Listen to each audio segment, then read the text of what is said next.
It just keeps getting better and better the later we go on. Indeed, all of the best players right now have advanced, of course, onto the winners round, and there are 4 of the craziest matches that we do have up in that winners bracket. Definitely going to be checking out that a little bit later, but let's go ahead and pay the bills, as I like to say. So we will be promoting all of our sites here. We have GameBattles.com. If you can't make it out to one of these lands, you can go play online. Of course, we are that site does cover all 3 consoles as well as PC. There is a StarCraft 2 league up there, so you can go ahead and sign up for that. We do have MLG HD. This is going to be a $10 purchase for this weekend. You can watch all the StarCraft 2, all the Halo 3, all of the Tekken 6, and of course all the World of Warcraft for a measly $10. Sorry, you said World of Warcraft. As a StarCraft 2 player, that is a very, very cool game.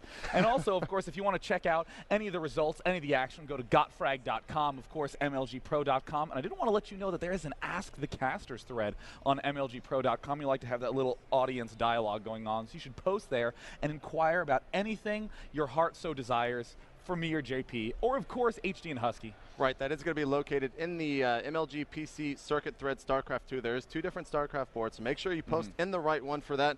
And of course, we got to give love to those communities out there. So first off, let's give love to TeamLiquid.net. If you would like to direct your eyes to the logo that is stretched across my massive chest, thanks to P90X. TeamLiquid.net, of course, my home, been there. I pretty much think it's the #1 resource for StarCraft 2 that will ever exist. So pretty much. Big hearts to them. And you know who also deserve hearts? Who's that? Reddit. All Reddit is so awesome. They always support us, and they always upvote things related to StarCraft, to competitive gaming in general. And as, of course, Slasher has a thread up there. He's giving away some free T-shirts if you can end up predicting the matches correctly. So honestly, at this point, if you just have a coin you can flip in a lot of these circumstances, 50-50 chance you could be getting yourself a free shirt. Yeah, you can find that in the gaming section on Reddit.com. So definitely go upvote Slasher's post there. And Sean, who are we going to have in our first match today? LZGamer versus InControl. Oh my God, there's this clan battles going on. There's been a lot of that. InControl had to put Machine in the losers bracket first round, and now we have EG versus EG again. No matter what the results are, someone's going to be sleeping on the couch tonight.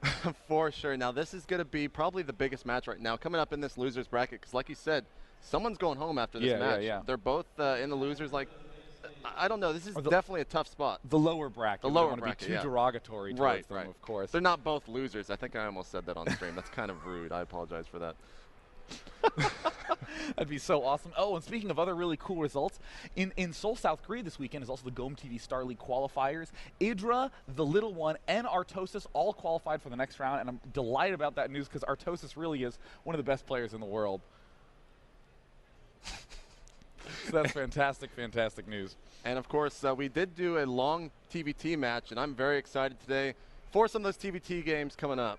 Yeah, you know, TVT, honestly, I will admit, all faces aside, what makes TVT so awesome is watching Greetorp and Silver play it, because too often you get these players who just think, oh, I start with some tanks, and then I just make more tanks, and I'm done, you know, and that's it's okay. Because players are a little bit too passive at the start of StarCraft 2. Greetorp and Silver, not passive. Yeah, Huge not at all, not battles.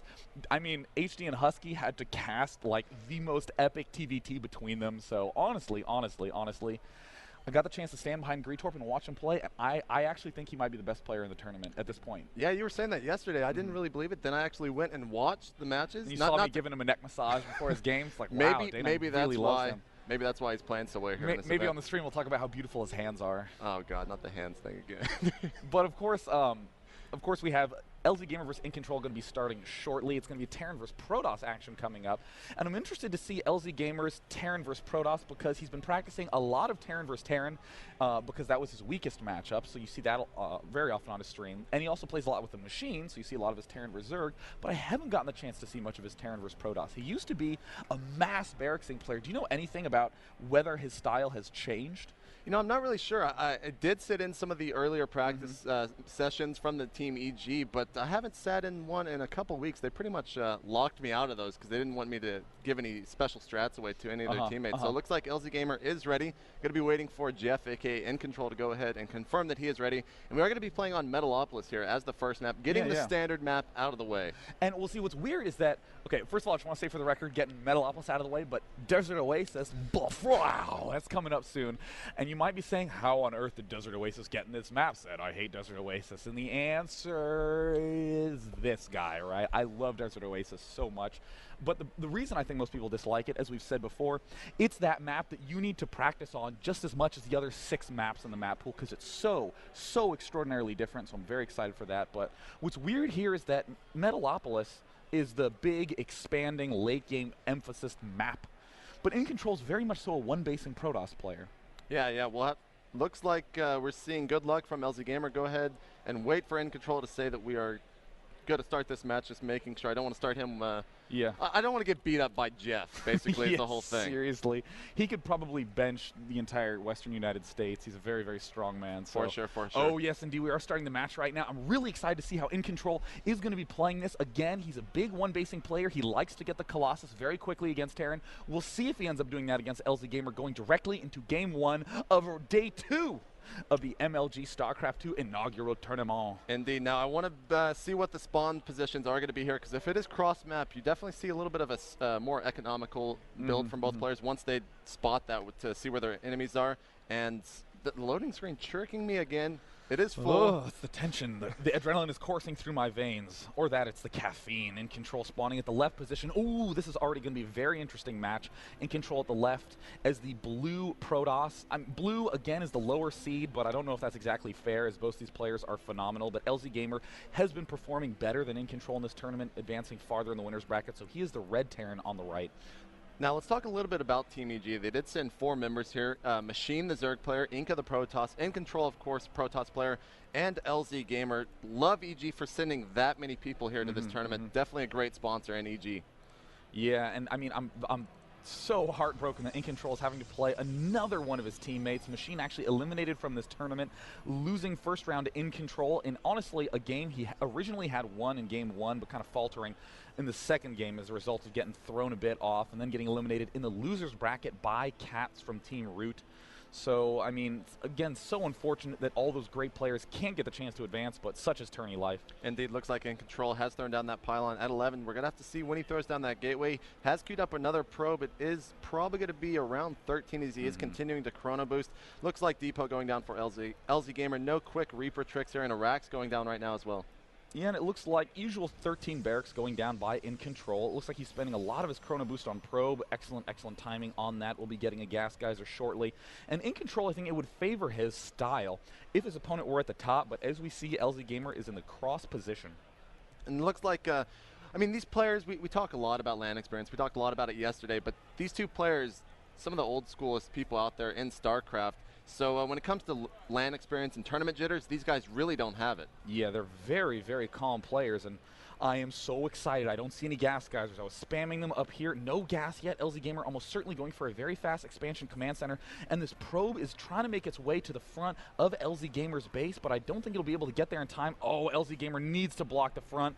Yes, he is throwing down a supply depot. Excellent timing by LZGamer. Wants to shut down any scouting to that would let InControl realize that no gas geysers have been built. It looks like Cybernetics core is being thrown down from InControl, so not going to see anything too crazy from him. No early 2-gate pressure, but you really don't see that too much. Nice control there from LZGamer with that Marine. He doesn't actually kill the probe, but that probe was not allowed into the base of LZGamer. InControl, a little bit excited about getting that probe out. Yeah, I mean, InControl knows that probe should have died, but again, it looks like it will get a second lease on life. He's sitting now at the right eye of the large unhappy face in the center of the map. I will show you it. The right Xel'Naga watchtower is an eye, the other Xel'Naga watchtower is an eye, and that bottom gold expansion is a very unhappy frown, and of course the furrowed eyebrows. So really expanding to either the chin or the forehead of the center of the map. Very risky, but can potentially be quite rewarding. Looks like Warp Gate research has gone down from InControl. He is going to be chrono boosting that as well. Of course, getting his first Stalker out, and here comes the command center from LZGamer, the 1-Rax fast expand opener. A bold command center at that. That's a very StarCraft 1-esque move, and in StarCraft 2, any young game, you'll always see players, you know, try to get a command center, but they'll hide it back here, wait for it to become an orbital command so it's safe, but LZGamer clearly has practiced, knows what he can get away with. Stalker out now for InControl. So important to get that Stalker out to deny any scout. Yeah, I've seen LZGamer actually losing pretty much every SCV. He doesn't control it that much. He sets rally points, then it looks like he's forgetting about it in a lot of the series that we've actually casted here at MLG Raleigh. Looks like a bunker is going down from LZGamer. He saw that Stalker out. Marines don't do too well against Stalker, so he's going to go ahead and throw up a defensive building in the bunker. So InControl getting a very fast robotics facility. I'm curious if InControl has actually scouted this fast command center, but look at this probe here. Ooh, this is very, very nice. He's building a pylon in the center of the map so we can begin doing some aggression with warp gates and also have a nice spot. And it also looks like he's hugging the bottom edge. I'm very curious to see if he will actually scout this command center. Yeah, here comes that probe. Looks like it is going to see that command center, so he knows exactly what his opponent is up to. Robotics facility about to be finished now. I think he's probably going to go for a Colossus, but he might throw out a quick observer before getting that robotics bay. It's always a little bit risky to rush for a Colossus, and InControl playing so smart, getting a Nexus of his own. Look back in LZGamer's base, still no gas. I think that's very, very late, unless LZGamer's going to try to be real crazy and throw down another command center. I'm very shocked that he isn't getting his gas geysers there. They finally go down, so I mean, InControl's going to be in just glorious shape going into the mid game. Yeah, looks like he did throw down the robotics bay as well as getting that observer chrono boosting now just to see what is going on inside the main of LZGamer. 3 racks right now with no tech or reactor on them. Haven't seen any other tech from LZGamer right now. Just go ahead and getting his expansion up.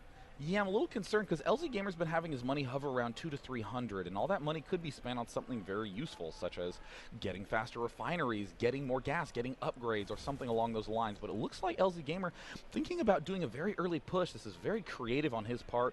Honestly, a lot of Protosses are going to be thrown off, and look at this. InControl doesn't even have his second or third warp gate done. The robotics bay has just finished, so Colossus hasn't even begun yet. Yeah, this is a nice little timing here from LZGamer, making sure to get those Marines in before that Colossus can just come out and kill pretty much every Marine on the map. Expansion has finished for InControl, and he does see that there are a ton of units moving his way with that Observer, and he only has 3 Stalkers right now to defend against this attack from LZ. Oh my god, this is such a brilliant timing by LZGamer. It looks like InControl hasn't even transferred any probes to the expansion. He knows how dangerous this is, and 3 bunkers getting planted at the front of the base. InControl has a good amount of Stalkers. He's trying to do good damage, but that is so many Marines InControl. Oh, look at that great micro, trying to pick off all those units from a good distance. The Marines aren't really getting too many shots off, and I'm very impressed by InControl's ability to just stay alive in this spot. Yeah, it looks like he does have a sentry out there, so he can try to force field those Marines off. Those bunkers have finished, though, and the Marines have taken up